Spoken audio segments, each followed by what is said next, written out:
Near the border of Jharkhand and West Bengal, the village of Belpahari sits isolated among dense forests and hills. Local lore centers on the Chandradhara River, where villagers claim glowing white lights appear during the wet nights of September. The legend is simple. Those who follow the lights vanish into a world that doesn't belong to the living. Most residents look for a material cause. They point to the bioluminescence of fireflies or the ignition of methane gas rising from the river's silt. These explanations provide a sense of safety that the fairy myth lacks. Arav, a 17-year-old living in the village, was the local face of this skepticism. He viewed the world through a lens of strict empiricism, frequently telling his neighbors that he wouldn't accept any phenomenon as real until he saw the evidence with his own eyes. This demand for proof made him uniquely vulnerable. While others stayed away out of fear, Arav's need to categorize and explain the unknown drove him toward the river precisely when the lights were most active. On a humid September night, Arav chalked a series of flashes into the woods. As he reached the bank of the Chandradhara, the jungle fell into a vacuum. The crickets stopped chirping, the wind ceased, and the trees became perfectly still, as if the entire ecosystem was holding its breath. Floating 10 feet above the water were dozens of white orbs.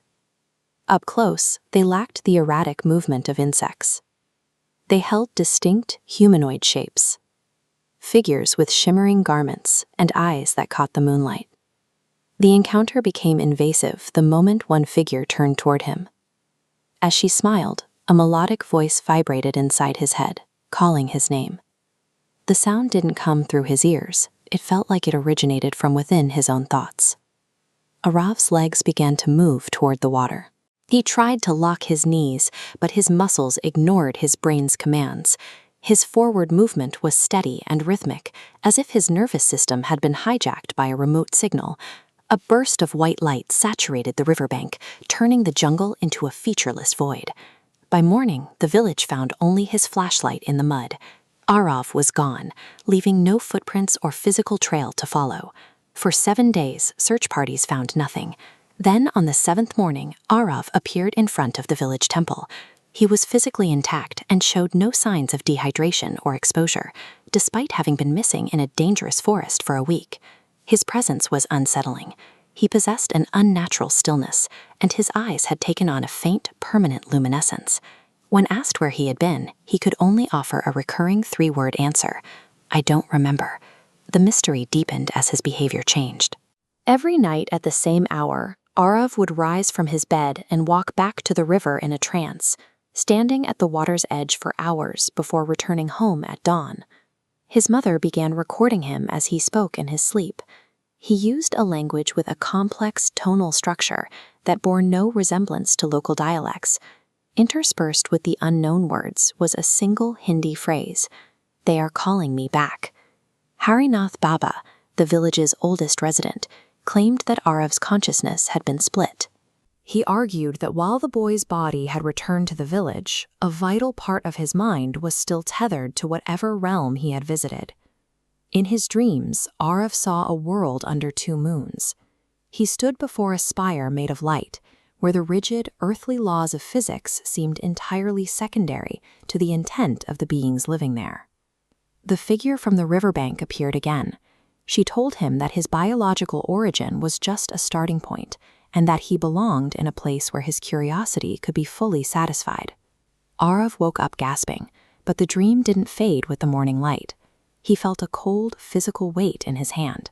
He opened his palm to find a bioluminescent flower with petals that folded into 4-dimensional patterns, an object that contradicted every botanical law he knew. Holding the bioluminescent flower changed absolutely everything.